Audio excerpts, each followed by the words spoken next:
Esta é uma história mórbida. É uma história de traições, combinadas ou não.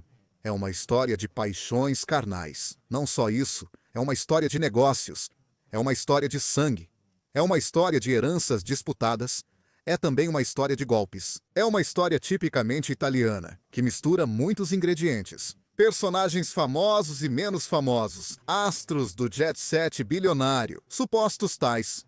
Advogados sem escrúpulos, herdeiras, dívidas com o fisco, mas também as revistas de fofoca, as fotos escandalosas, o falatório que se ouve tantas vezes na sociedade italiana. São muitos ingredientes que, misturados juntos, resultam em uma história que frequentemente e por muito tempo acaba nos jornais. É um triplo homicídio, ou melhor, um duplo homicídio mais suicídio, decididamente truculento. E é uma longa sequência que tem como protagonistas, por fim, uma herdeira rica, mas não sensata, um advogado sem escrúpulos e um industrial ambicioso destinado a ir muito, muito longe.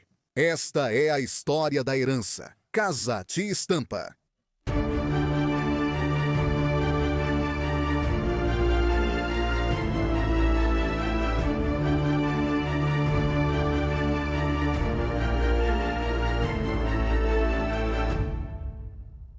Nossa história começa com mortos assassinados, 2 assassinados e um suicida. É uma história realmente feia, daquelas que às vezes a gente nem gostaria de contar ou lembrar. É uma história de verão, porque é 30 de agosto de 1970. Estamos em Rocco, na Via Puccini, a criadagem de um palácio nobre. Liga para os carabineiros, disca o 112. Foram ouvidos tiros vindos da sala principal. 6 disparos de espingarda. Os criados presentes na casa têm medo de que algo ruim tenha acontecido. Poucos minutos antes, o Marquês Camillo Casati Stampa de Sonsino havia recomendado ao pessoal do palácio que não incomodasse. Ele precisava se esclarecer com sua esposa e com um amigo deles. Esse esclarecimento, na verdade, é um esclarecimento definitivo e encerra um longo período turbulento vivido por um casal que muitas vezes é protagonista, querendo ou não, tanto do Gazette quanto dos jornais sensacionalistas. Camillo Casati Stampa de Sonsino era um rico proprietário, herdeiro de uma das mais belas e antigas famílias patrícias da Itália e, sobretudo, da Lombardia. O marquês tinha muitas propriedades, um grande patrimônio e um gosto refinado tanto para as amizades, obviamente, no âmbito da velha nobreza. Mas não só, quanto para a arte e os costumes. O Marquês Camillo gostava da boa vida.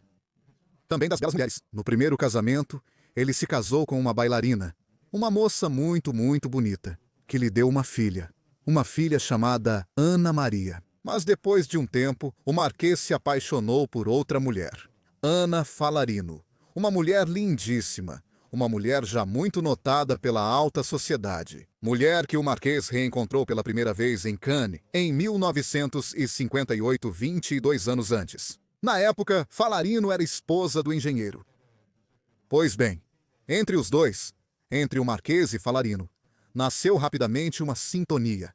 Uma sintonia que poderíamos definir como ardente de paixão, a tal ponto que o Marquês Camillo decidiu promover não só o próprio divórcio, mas também a possibilidade de que a própria Falarino se divorciasse de Drome para se casar com ele. Eram tempos em que o divórcio na Itália era algo praticamente impensável ou quase proibido, algo possível apenas para os muito ricos, que podiam recorrer ao Tribunal da Sacra Rota e obter a anulação do vínculo conjugal, somente através de motivações, muitas vezes fantasiosas ou até mesmo falsas, convenientes, porém conseguidas graças aos poucos advogados capazes de dominar o direito canônico. Divórcios eram muito difíceis e caros, mas o que vocês querem? Para um rico proprietário, dinheiro não era preocupação.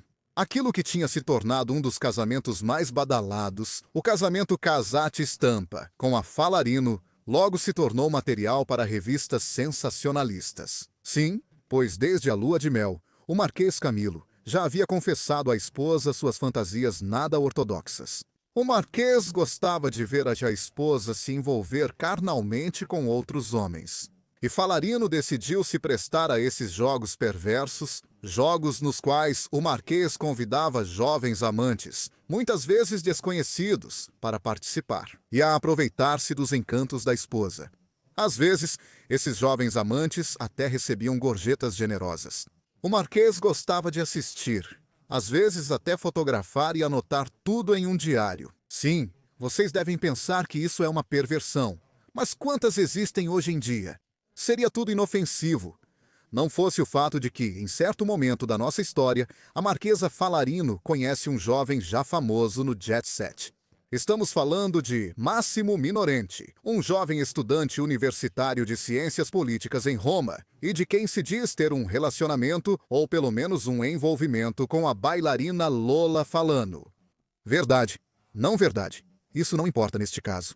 O que sabemos é que Massimo Minorenti, em pouco tempo, se torna um frequentador assíduo da casa. Casate Stampa e a herança da Vila San Martino. E é isso que não está certo. Porque o Marquês gosta, sim, que a esposa se envolva com jovens desconhecidos, desde que não se torne algo contínuo com um único amante.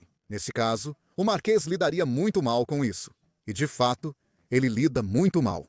Ele lida mal, a ponto de confessar aos seus melhores amigos a traição da esposa. Aquilo que inicialmente para o Marquês Camilo era quase uma brincadeira inocente entre dois adultos consentidos, torna-se um jogo perverso. O Marquês suspeita que a esposa faz isso de propósito para fazê-lo sofrer, mesmo ele tendo traído. Um testamento no qual deixa a maior parte de suas propriedades exatamente para a esposa, Ana Fadarino. Ana não se importa com nada disso. Aliás, ela ainda vê Massimo Minorenti, tanto em suas propriedades e do marido, quanto fora delas. Até que explode o drama do ciúme, em toda a sua dramaticidade. É o verão de 1970. Camilo Casati Stampa é convidado por alguns amigos para participar de uma caçada na propriedade de Valdagno. É a propriedade da família Marzotto, no Vêneto. O que deveria ser um fim de semana de lazer se transforma, porém, em um calvário para o nobre. Por que ele não consegue se concentrar na caça? Não, senhores. Camilo Casati. Stampa não faz outra coisa além de pensar no fato de que Ana ficou em Roma. E muito provavelmente não sozinha. Ele fica remoendo isso.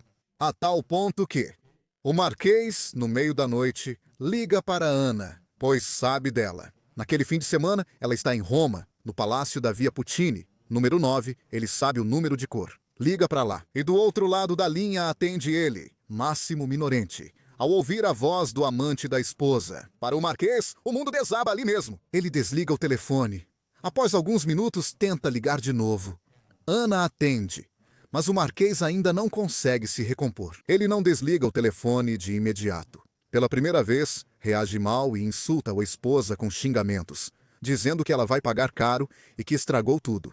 A esposa não se abala e desliga. Ele não sabe que desta vez a brincadeira realmente passou dos limites.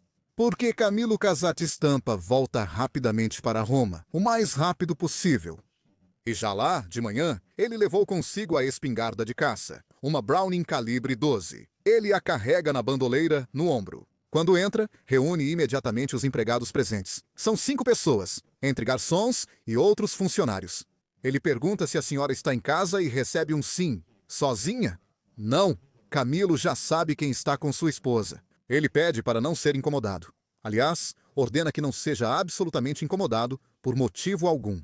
Depois disso, ele pega da própria bolsa um calendário erótico. Um daqueles que comprava nas bancas junto com sua esposa, naqueles jogos lascivos que ele costumava fazer. E começa a escrever no verso desse calendário uma espécie de epitáfio, uma última mensagem para sua esposa. Já outras vezes, ele tinha pensado em matar ela, ou em se suicidar, mais frequentemente em se suicidar.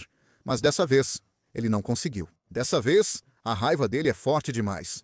A indignação dele, o sentimento de ter sido traído. Camilo Casati Stampa entra no salão e tira a espingarda do estojo. O tiro já está na câmara. No salão ele encontra a esposa sentada em um sofá. E ali perto, em pé, Massimo Minorenti. Sem dizer uma palavra, Camilo Casati Stampa empunha a espingarda e dispara 3 tiros na esposa, que morre na hora. Massimo Minorenti procura refúgio em algum lugar.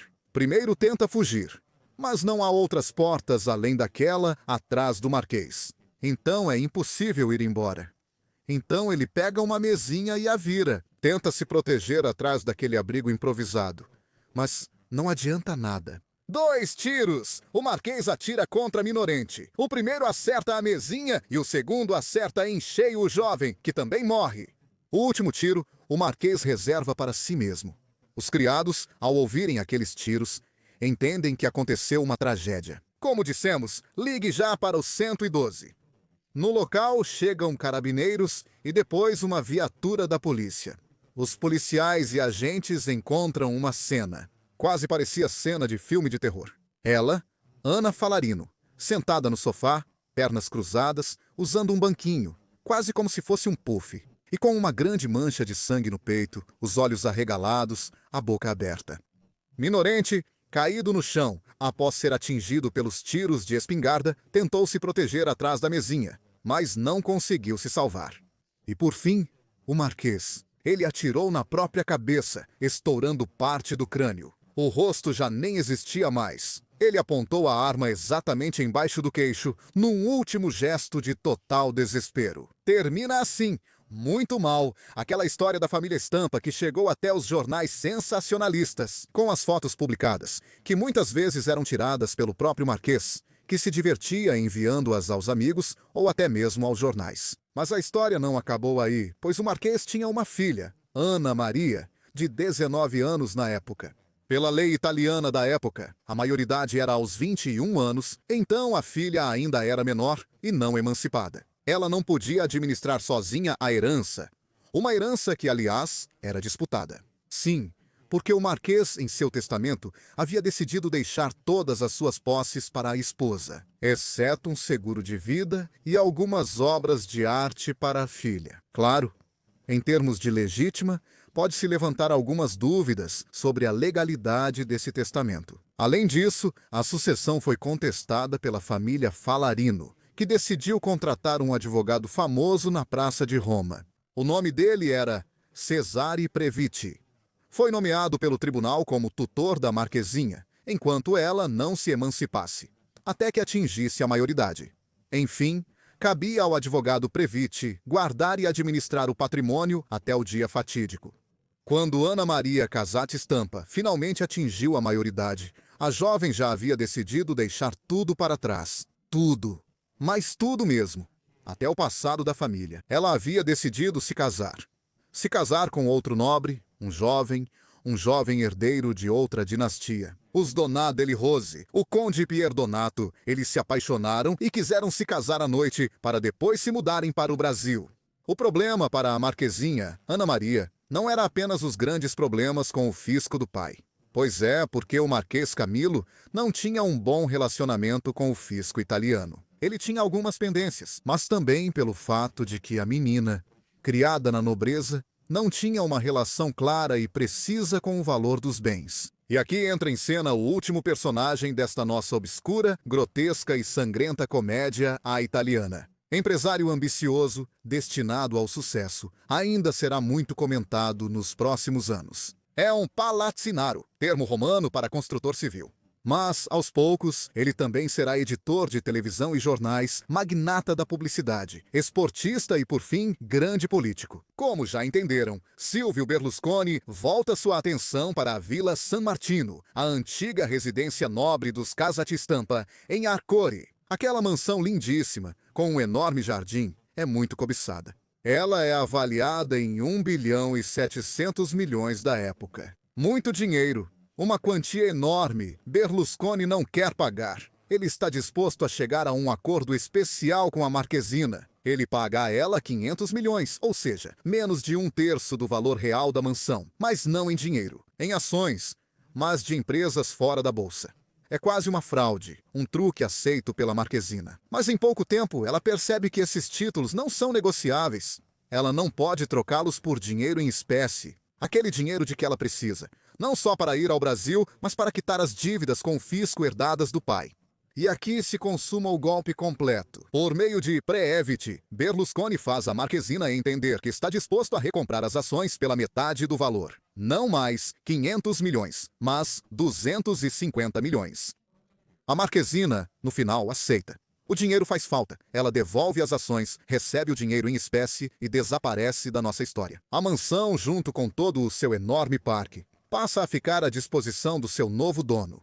Imagine, um dono que comprou aquela propriedade pagando 1/7 do que seria o seu verdadeiro valor. É um negócio, mesmo que seja um negócio feito em prejuízo de uma jovem particularmente azarada, atingida pela má sorte, e que não tinha uma ideia clara do valor que estava lhe dando.